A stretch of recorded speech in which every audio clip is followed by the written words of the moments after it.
Et bah coucou tout le monde, bienvenue dans ce nouvel épisode, je suis avec Mia. Bonjour, enchantée. Voilà, Mia vous la connaissez sûrement mieux que moi limite, Peut-être, la reine. un peu, Est-ce que tu peux te présenter quand même un petit peu? Ok, et bonjour, enchantée, moi c'est Mia, j'ai 23 ans, je suis sur les réseaux, je suis créatrice de contenu, aka influenceuse, ça veut dire. C'est la reine du monde. Et voilà, j'ai fini mon école de commerce Bac+5, voilà, j'ai été diplômée ce week-end, on peut applaudir. Elle était magnifique. Dans le montage, je vous mets une photo quand même, parce que regardez-moi cette star, robe rose et tout, mais la reine du monde, on en parlait. Et tout, vous voyez ma petite culotte et tout, je me sentais reine. Genre c'était vraiment Margot Robbie qui débarque au bal de promo. Voilà, juste pour vous montrer. Et bah du coup, je suis avec Mia. Mia, je l'ai rencontrée il y a pas si longtemps. Moi, ça fait à peine un mois. Ça fait à peine un mois qu'on est amis. Ça fait 3 semaines. Et ça se passe trop bien, vraiment. Coup de foudre amical avec Asita, on n'oublie pas notre sœur. Voilà. Vraiment la sœur. Mais vraiment, coup de foudre amical, on s'est rencontrés, on a matché direct et voilà, on est allé déjà chez moi, on s'est fait un milliard de café. Enfin, c'était trop bien. Voilà, et Mia, ça a été un coup de cœur parce que dès qu'on a discuté, hyper sincère, un petit amour, vous voyez ce que vous voyez sur les réseaux, et bah c'est exactement la même personne, c'est un petit cœur, un petit chat. Et aujourd'hui, le sujet de l'épisode, moi je voulais parler de ça avec Mia parce que Mia a subi ça malheureusement comme pas mal de gens. L'harcèlement scolaire, c'est ça. Alors est-ce que c'est l'harcèlement ou juste enfin tu vois, c'est l'harcèlement scolaire ou t'as vécu ça en dehors de la maison? Ça a été plus loin ou c'est vraiment harcèlement juste à l'école? Non, j'ai eu harcèlement scolaire et j'ai eu harcèlement professionnel. Je sais pas comment tu dis, mais harcèlement au travail aussi. Et ben on va appeler ça l'harcèlement tout court. L'harcèlement.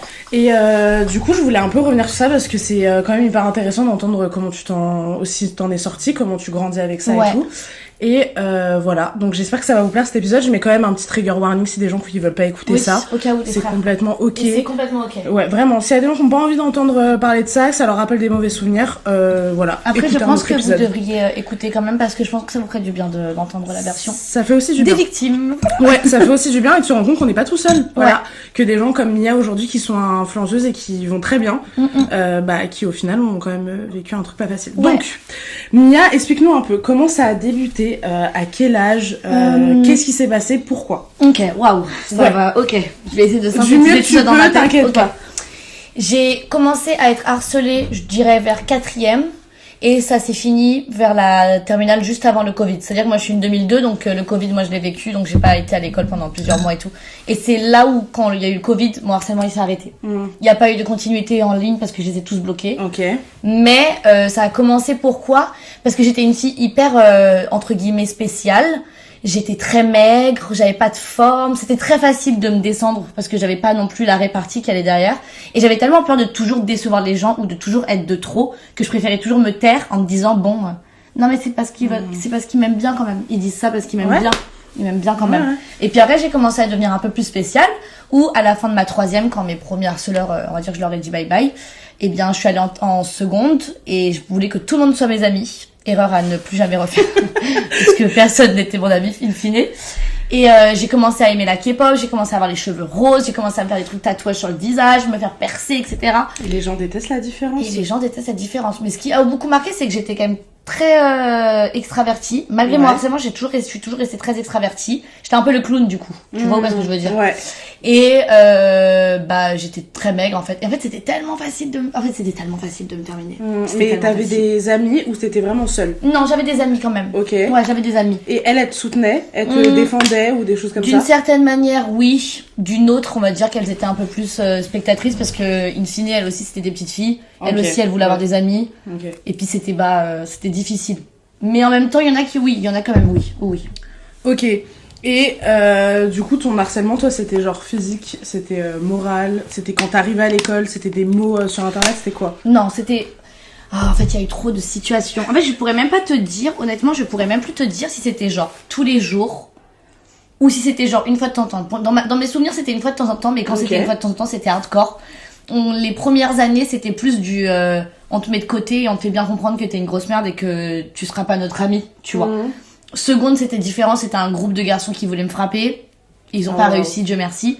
Et après, première terminale, moi j'ai fait L. Et là, c'était vraiment un acharnement de 4 filles qui, elles, ont été plusieurs fois un peu physiques avec moi. On m'a attrapé par le callback, on m'a craché dessus. Enfin, il y a des trucs, tu vois, où c'était un peu plus vénère, quoi. Après, en ligne, je me souviens plus. Je sais qu'on me désinvitait des soirées. Je sais qu'on ne voulait pas voir ma gueule. Je sais que j'avais une réputation, mais ça, je l'ai appris hyper récemment. Et que t'avais une réputation de quoi? De genre en mode, ah, mais t'es dans la classe de Mia, genre. Ah, ouais, mais tu traînes avec Mia, genre. Je savais pas ça. Et qu'en fait, tout le monde piaillait dans mon dos. Et que tout le monde était en mode, ah, mais tu vas voir, elle est trop bizarre, tu vas voir, elle va grave te sucer la bite, tu vas voir, elle va grave être en mode, ah, mais il ne veut pas être ma copine et tout. Oh mon dieu. Que j'ai appris ça m'a brisé le cœur. Je me suis dit, ah oui, en fait, j'étais vraiment une énorme cassos. Les profs savaient ça? Les profs savaient, ouais. Il Non, y a eu une énorme dinguerie avec un prof. Mais genre une énorme Mais dinguerie. tu sais que ça, je crois que c'était, pardon, désolé, mais j'ai l'impression que c'était que dans les films, le truc de les profs savent et ne font rien. Non, quoi. non, là, le prof savait. En gros, pour te la faire simple, Ouais, vas-y, explique. j'avais vraiment ces 4 meufs c'était en première terminale, j'avais vraiment ces 4 meufs jour et nuit sur mon dos, genre. Et il y a eu le Covid, blablabla, on s'en bat les steaks. Juste pendant le Covid, du coup, moi j'ai postulé pour Parcoursup pour aller en école de commerce. Et honnêtement, heureusement qu'il y a eu le Covid parce que moi les concours Sésame et tout, je les aurais jamais eu. Bref, je rentre en école de commerce, je valide l'école où je voulais aller, donc celle auquel j'étais diplômée. Et bref, tout ça pour dire que je reçois un coup de fil, genre au mois de juin, je dirais, de mon prof de philo, donc mon prof principal, tu vois, qui m'appelle et qui me dit, ouais Mia, on a une mauvaise nouvelle, celle qui m'a harcelée, donc je vais biper son prénom, celle qui m'a harcelée a écrit un mail à l'école en expliquant que ça faisait plus de 2 ans que moi je la harcelais. Et en gros, elle a complètement retourné la situation. Et en gros, mon prof m'appelle pour me dire, écoute Mia, du coup là, on a une sorte de plainte un peu contre toi, contre harcèlement, donc on va devoir l'écrire dans ton dossier. On est désolé, mais on n'est pas sûr, et on peut pas t'assurer que tu peux être pris dans ton école. Parce que quand il y a écrit ça dans un dossier, souvent les écoles ils veulent pas des harceleurs. Et moi je Mais ça va pas la tête, J'ai ouais. cru que j'allais mourir. J'étais dans mon salon, j'ai cru que j'allais mourir. Je dis mais comment ça et tout, c'est pas possible et tout. Il me dit bah si Mia et tout. Et là je me mets un peu à mal parler à mon prof. Je dis mais en fait vous vous foutez de ma gueule. Vous avez reçu. Et en fait plusieurs fois elle m'envoyait des papiers en classe. Et j'ai reçu un papier et le prof l'avait reçu où il y avait écrit ouais ferme ta gueule grosse pute. Et le prof l'avait lu. Et je dis au monsieur, je dis à mon prof, je dis mais monsieur, vous le saviez. Vous le voyez, on avait 8 heures de philo par semaine. Vous le voyez bien qu'elle voulait vraiment ma mort. Et le prof il a dit oui je sais. Je dis mais vous savez mais vous allez rien faire. Et moi, je pleurais, j'ai cru que j'allais tomber dans les pommes. Et il m'a dit, au bout de genre 20-30 minutes d'appel, où je lui ai expliqué bien la situation, que c'était moi qui ai subi tout ça. Mais oui. Il m'a dit, écoute Mia, je vais supprimer le mail. On va le passer en mode, on l'a pas vu. Pour qu'il n'y ait pas de répercussions sur ton avenir. C'est tout. Et c'est tout ce qu'il a fait. Et il a pas prévenu tes parents, rien, tu vois, genre un appel, un truc? Non. Ma mère, elle m'a dit, si ça passe pas, nous on ira le voir. Mais du coup, il a réussi à faire passer le mail, ou je pense qu'il l'a supprimé, ou je pense qu'il a dit on va pas le voir, ou il a dit faire comprendre que je me faisais bien harceler et tout. Et quand mais elle est allée à ce point-là pour te dire. Tu te rends compte ou pas? Elle est folle. À ce point-là. On va l'appeler par un autre nom du coup. La grosse méchante là. Non, X ou j'en sais rien, mais quand il se passe ce genre de choses, est-ce que au fond de toi, parce que moi personnellement j'ai jamais subi de l'harcèlement violent, j'ai eu des petites moqueries et tout, mais comme tu vois d'habitude, l'harcèlement violent, est-ce que genre t'as un sentiment de vengeance? Est-ce que tu vois ce que je veux dire? Genre, t'as envie de... Tu vois, genre, est-ce que ça te monte au crâne? Genre, t'as envie de frapper, t'as envie d'être énervé, t'as envie de créer des faux comptes, t'as envie, tu vois, de te venger, ou c'est plus en mode, bon, écoute, bah... En fait, moi, j'étais juste contente que ça se finisse. Moi, j'étais juste contente de ne plus jamais avoir affaire à ces filles-là et de ne plus jamais les voir. Bien évidemment, je leur souhaite pas le bonheur. Bah, je vais pas te cacher, ça non plus, je vais pas non plus être la mimi jusqu'au bout. Mais je veux juste qu'elles disparaissent de ma vie et je ne veux ne plus jamais rien avoir à faire avec elles. Et quand c'était horrible, mais quand je me faisais embrouiller pour rien, le soir je rentrais dans ma chambre et je me re-imitais la scène en disant putain mais j'aurais dû dire ça, oui, ah non, putain mais t'aurais dû faire ça, mais t'aurais dû dire qu'en fait c'était elle la connasse dans l'histoire et pas toi et tout. Et après t'es comme une dans ta chambre.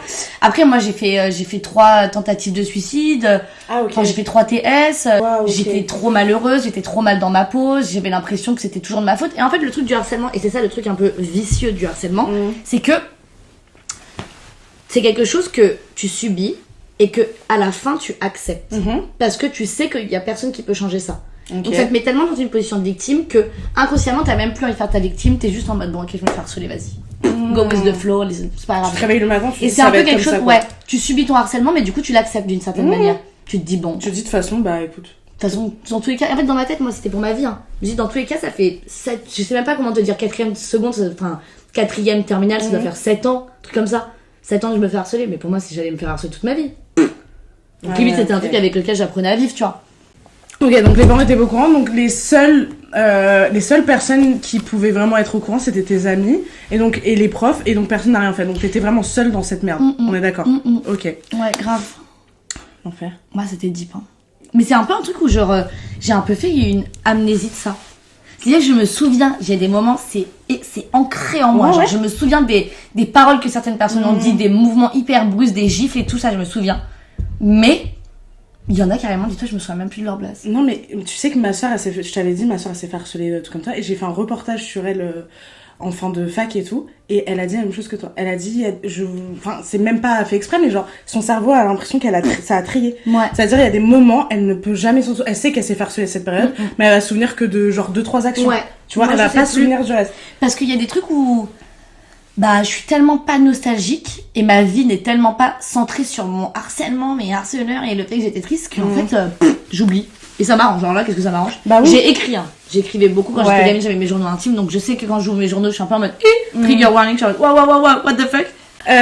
Ok, mais du coup, je pense, moi, sincèrement, après, moi, c'est mon avis, mais je suis sûre que le cerveau trie. Genre que le cerveau trie, genre des traumas. Genre, il se dit, ça, c'est trop dur. Non, ça, c'est trop gros. Genre, je vais l'oublier. Tu vas trop, ouais. Exactement. Et puis, je suis une personne, vu que j'ai eu beaucoup de drames dans ma vie, pendant, genre jusqu'à, je dirais mes 20 ans, j'ai eu beaucoup de drames, genre beaucoup de traumas et tout. Eu que l'harcèlement. En fait, je suis pas le genre de personne à être en mode oh my god, je suis malheureuse et tout. Je l'ai été, mais parce que j'étais jeune et que voilà, c'est des choses qui arrivent et tout. Mais c'est pas un truc où je suis trop mal d'une certaine manière, mais j'y pense pas tout le temps. Genre des fois j'en rêve et je suis un peu en mode oh oui, c'est vrai. Mais c'est vrai, c'est pas ça. Je veux pas que ça rythme ma vie. Ah, c'est beau. Je veux pas que on me voie et qu'on se dise ah mais c'est celle qui a été harcelée. Non, c'est mon passé, c'est ma vie. Exactement, comme chaque personne ont leurs histoires, mais moi c'est pas quelque chose qui me décrit. C'est une partie de ma vie, voilà, j'ai vécu ça. Ok, mais tu ne dis pas Mia, elle a été harcelée. Tu vois ce que je veux dire? T'as pas envie d'être Mia qui s'est fait harceler. Non. C'est pas, en plus, je veux même pas qu'ils aient ce pouvoir-là, carrément. Bah, du coup, j'avais la question, est-ce que t'as des moments plus marquants? Genre, il y a est-ce que t'es capable ou pas, ou tu te sens pas trop, de nous raconter un truc assez marquant? Genre, une journée ou je sais pas, genre un truc une journée dans ma peau. Une journée dans la peau d'une personne. A day with me, girls. J'en ai plusieurs. Moi, le truc qui m'avait le plus marqué, enfin, il y en a 3 qui m'ont vraiment marqué. Le premier, c'est quand je suis rentrée en seconde, j'ai commencé à vouloir, donc comme je t'ai dit, être amie avec tout le monde et tout, nan. Et il y a eu des garçons avec qui je m'étais un peu liée d'amitié, je pensais. Bon, bref. La fin de l'année, on a 2 heures de français, 1 heure où la prof fait cours et une 2e heure où la prof nous dit temps libre. Moi, je suis à côté de je sais même pas qui, frère. Moi, je suis dans la classe, quoi. Je vis, je survis, finalement. Et les garçons arrivent et se mettent autour de moi. Et pendant, genre, 35 minutes, ils m'incendient. T'es qu'une merde, regarde-toi, t'as même pas de forme, t'es maigre, t'es hypocrite, t'es même pas drôle, tu fais pitié et tout. Et pendant 35 minutes, et moi j'écoutais comme ça. Il y a un garçon qui était à côté de moi, à ma gauche, je me souviens très bien, qui m'a défendu en mode mais vous êtes trop gênant, le prof de ça, elle vous a rien fait, Mia. Et après, quand je pars du cours, donc moi je pars en courant, je pleure et tout, je suis en mode ok, j'ai vécu le pire moment de ma vie, enfin toute la classe me regardait, c'était affreux. Et quand je sors, il y a un de mes copains de garçon, donc vraiment lui c'était mon copain depuis le collège, qui vient me voir et qui me dit Mia, t'es au courant du groupe qui tourne autour de toi? J'ai commencé à quel groupe? Et en fait, ces garçons-là, ils étaient genre 6, et dans le groupe, ils étaient genre 10. Et c'était complot contre Mia, c'est carré.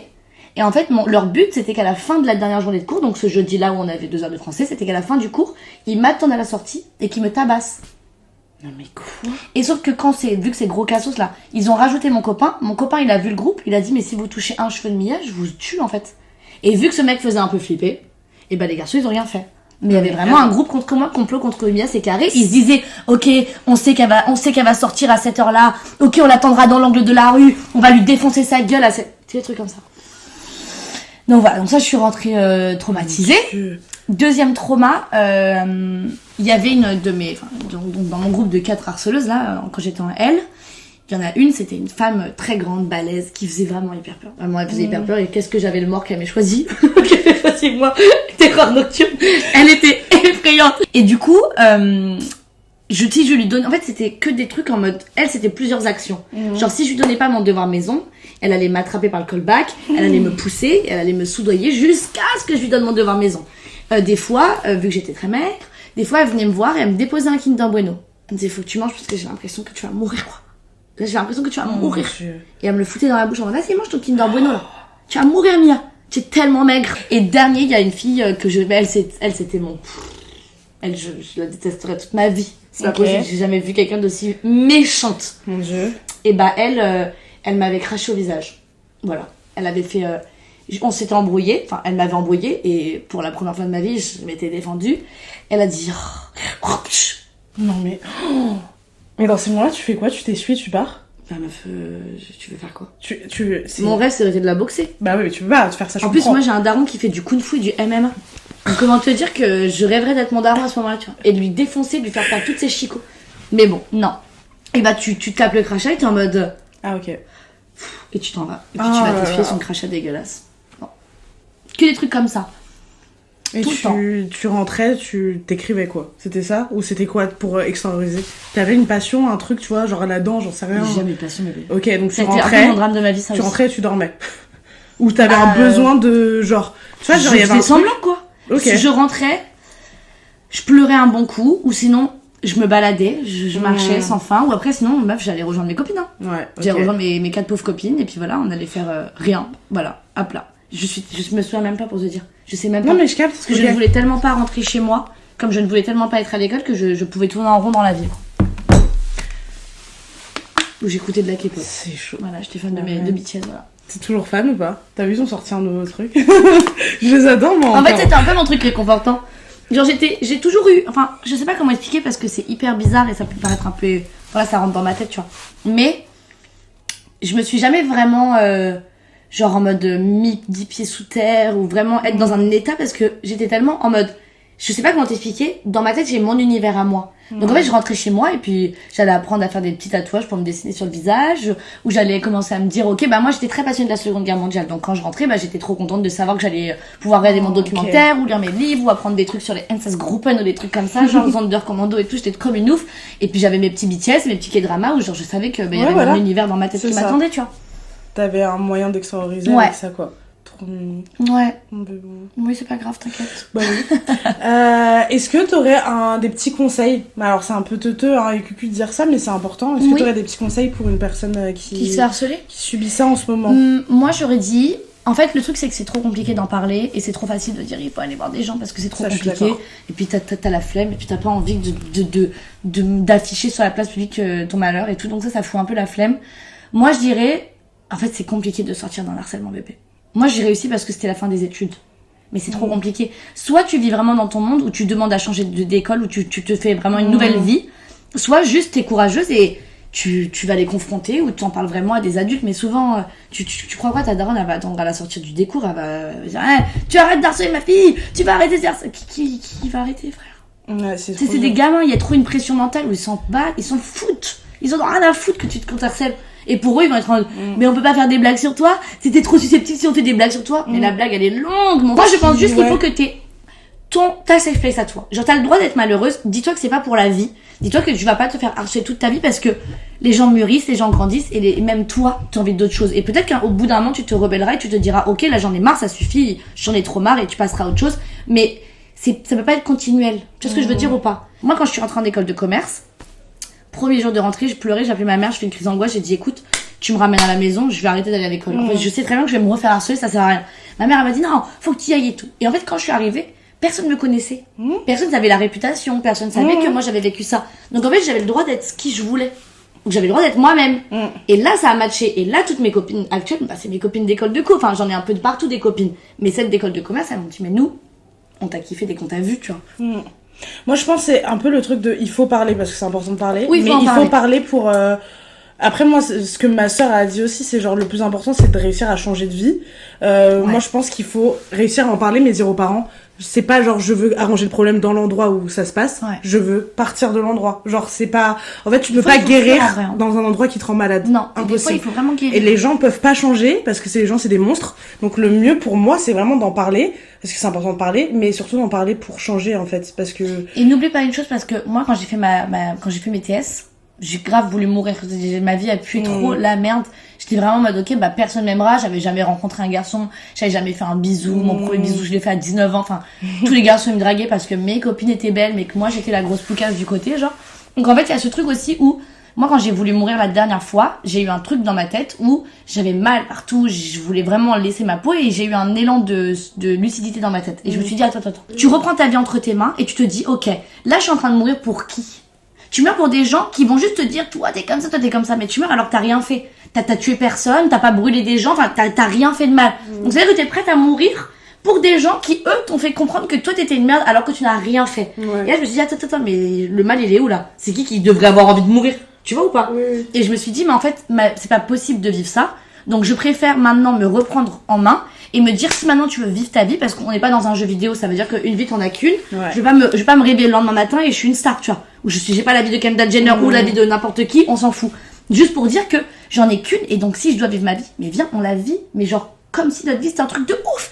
Viens, tu t'as pas envie de voir ces gens-là, tu vas pas voir ces gens-là. T'as pas envie de rigoler parce que sa blague elle est pas drôle, bah tu rigoles pas. T'as envie de partir faire un saut en parachute au milieu d'un désert, va faire ça, genre. T'as envie de te mettre au crochet, mets-toi au crochet. T'as envie de devenir une artiste, deviens une artiste. Mais genre, réveille-toi tous les matins en te disant, j'ai une nouvelle journée. Donc ça veut dire que ma nouvelle journée, elle peut être que bien, genre. Period, voilà. Mia présidente. La reine, elle a tout dit. Non, mais c'est un c'est fait, hyper genre. important. Moi, je suis complètement d'accord sur le truc de, bah, du coup, genre. En fait, t'as les cartes en main. De tout ça. Ta vie, c'est tes cordes. T'as envie d'aller marcher, va marcher. T'as envie, en plus de ça, si on se répète une dernière chose, quand tu dors, c'est toi et toi-même sur l'oreiller. Quand tu vas mourir, c'est toi et toi-même dans le cercueil. Il y a des milliards de personnes qui sont mortes, on sait même pas c'était quoi leur vie, mais peut-être qu'ils ont trop kiffé leur vie, genre. Moi, je veux juste trop kiffer ma vie. Et à 80 ans, me réveiller et me dire, putain, en vrai, t'as dead. En vrai, t'étais un peu fun. En vrai, t'as rencontré des gens qui étaient drôles. En vrai, tes parents, ils sont fiers de toi. En vrai, t'as réussi. Et savoir que tu t'en es sorti et que maintenant, je suis devenue la meilleure version de moi-même et encore, maintenant. C'est un processus mais je veux vraiment me prouver à moi-même que, ok, bah, t'as bien fait ce jour-là de pas y être allé jusqu'au bout. Parce que tu serais passé à côté de tout ça. Et maintenant, quand je me couche, j'ai créé une nouvelle passion. Alors ça, c'est hyper niche. Peut-être même un peu ridicule. Moi, le matin, j'ai fait en sorte d'adorer mes matinées. Genre en mode, j'adore mon petit déjeuner le matin. Je sais ce que je vais regarder le matin. Et du coup, quand je vais me coucher le soir, je suis excitée de me réveiller. Parce que je sais que ma matinée va trop bien commencer parce que je vais me faire mes petits œufs plats avec mes petites tartines avec mon petit matcha et je vais regarder. Genre, tu vois ce que je veux dire? Et du coup, tous les soirs quand je me couche, je suis heureuse de me réveiller le lendemain. J'adore. En fait, moi, comme je suis très mal, je ne veux pas dire des choses déplacées vu que je n'ai pas vécu ça. Mais en soi, je suis d'accord avec Mia sur le fait, les TS c'est très dur et moi je vais jamais parler à la place des gens, je comprends, toi tu comprends, si t'as envie d'en finir, c'est très dur, tu vois. C'est très dur. Mais c'est bien d'entendre des phrases comme ça de Mia qui s'en est sortie. En fait, c'est hyper important de se rendre compte qu'il y a une vie après tout ça. Que l'harcèlement, ça s'arrête pas, enfin ta vie ne s'arrête pas à l'harcèlement, t'auras une vie après. Et en fait, je pense que c'est le plus dur, ce que disait ma soeur, c'est de se dire, peut-être je vais me faire harceler toute ma vie en fait. Toute ma vie, je vais passer ma vie à me faire harceler.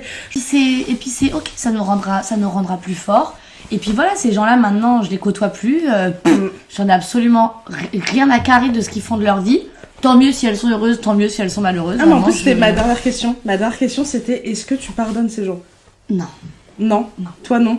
Il y en a oui. Il y en a qui sont venus me voir et qui sont venus en mode écoute Mia, on est désolé, on sait qu'on est allé trop loin. Il y en a ouais. Il y en a 3. Jamais. Alors, c'est pas pour dire que j'aurai cette rancœur toute ma vie et que je serai cette haineuse en mode je les déteste et tout. Tu pardonnes en mode c'est ok. T'es allé trop loin. En fait, pour moi, il y a des trucs, des fois quand t'es allé trop loin, tu mérites pas ça mérite pas. Ouais, je le mérite pas et je sais même pas pourquoi elle devrait savoir que je les pardonne alors qu'elles sont même plus dans ma vie. Je préfère qu'elles vivent quand même en se disant parce que ces filles-là, elles vont avoir des enfants, genre. Ces filles-là, elles vont être mamans, genre. Et quand leurs filles elles vont venir leur voir, je leur souhaite quand même pas, tu vois, mais leurs filles elles vont venir leur voir en leur disant maman je vais faire harceler. Je veux qu'elles aient ce truc en mode peut-être c'est des choses qu'elle a vécu Mia, tu vois. Ouais. Et peut-être que là, à ce moment-là, peut-être que moi à mon niveau de vie, je me dirais peut-être que je les pardonne. Mais à ce moment-là, non. C'est trop récent. Oui, bien sûr. Il y en a que j'ai revu. C'est récent. Non. Ok. Et il y en a que j'en ai une que j'ai recroisée.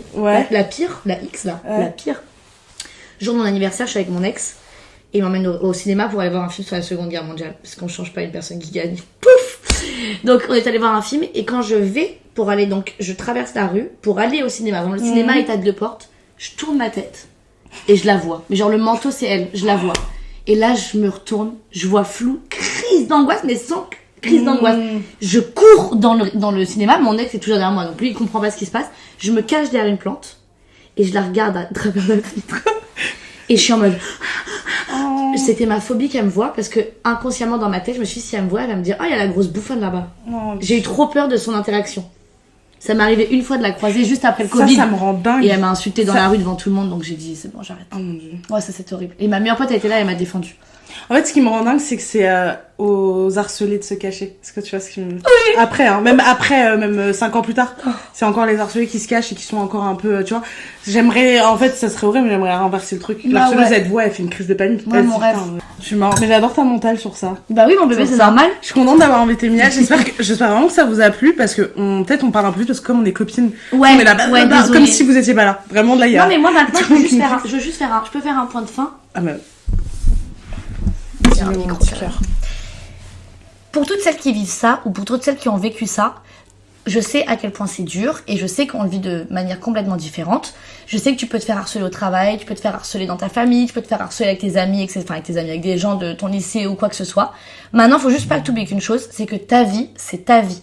Donc, il y aura personne d'autre qui va la vivre pour toi. Et genre, il faut que tu te dises que le temps passe vite. Un jour, tu vas vieillir, un jour, tu vas mourir, un jour, tu auras des enfants, un jour, il va se passer plein de trucs. Et il faut que tu arrives à te construire pour être cette personne, qui soit bien figée sur ses appuis. Genre, t'as le droit d'avoir des traumas, mais il faut que pour le reste de ta vie, ce soit pas ton drame, moi, tu pleures et tout. Genre, en mode, faut que tu te dises, j'ai vécu ça. Ok, bah, tu sais quoi, maintenant, je vais limite en être fière parce que ça m'a appris des choses. Je sais maintenant au niveau du comportement comment je vais me comporter, au niveau du social. Et puis même, ça te fait découvrir des émotions que tu savais même pas que tu pouvais avoir. Ça t'a mis au plus bas, mais maintenant tu sais que le plus bas c'est ça, et tu sais que tu mérites plus haut. Et moi, je veux juste finir sur ça. Ma grand-mère, c'est ma femme, c'est ma sœur, je l'aime d'amour. Et ma grand-mère, je lui ai parlé de tout ça. Ma grand-mère, elle était au courant de mon harcèlement et tout.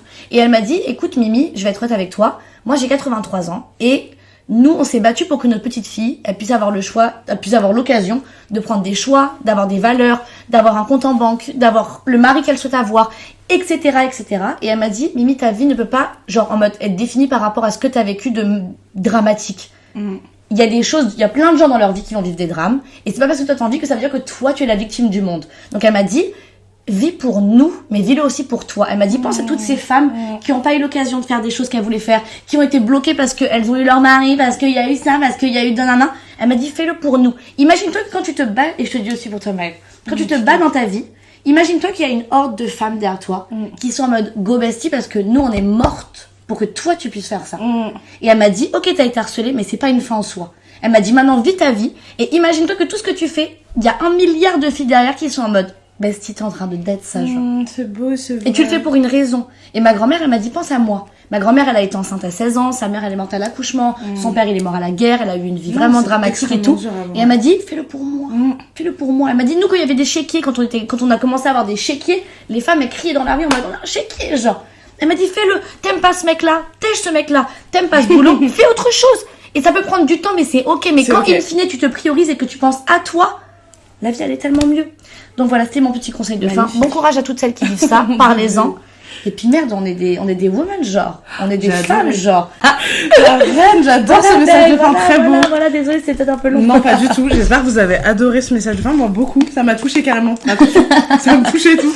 Non, c'est très beau. Je suis carrément d'accord avec Mia sur tout. Genre, soyez fiers de ce que vous faites, soyez fiers de votre vie. Ouais. La vie, c'est pas facile. C'est vraiment pas facile. Et moi, je trouve ça cool, hein. Et des fois, c'est cool que ça soit pas facile. Moi, je trouve ça cool que ce soit pas parfait. J'aime bien quand il y a des trucs qui se passent et t'es un peu en mode, oh, mais que je dois faire quoi? Ou stressé. C'est con, mais stressé. Moi, je suis un peu en mode, j'aime bien stresser, quoi. Mais j'ai qu'il se passe un truc important dans ta vie. J'ai fait un épisode parce que moi, j'ai toujours aimé la tristesse et la mélancolie. Ah ouais, j'adore ça. Moi aussi, j'aime bien. Et quand j'étais petite, j'aimais bien être triste. Des fois, moi aussi. J'aimais bien avoir ma musique triste, oui. dire la vie c'est extrêmement dur. C'était mes moments préférés. Et du coup, j'avais fait un épisode sur ça, d'ailleurs, je posterai bientôt, mais des fois, les drames et les choses un peu tristes, les trucs durs de la vie, ça rend la vie encore plus belle. Oui, je suis d'accord. Voilà. Donc, c'est peut-être notre message de fin. Bah voilà. Ouais. J'espère que vous avez adoré Mia autant que je l'aime. Et voilà, je vous fais des énormes bisous. Si vous voulez, nos DM sont ouverts. Si vous avez besoin de parler, il n'y a pas de souci. Et on vous fait des gros bisous. Mouah. Arrête, je t'adore.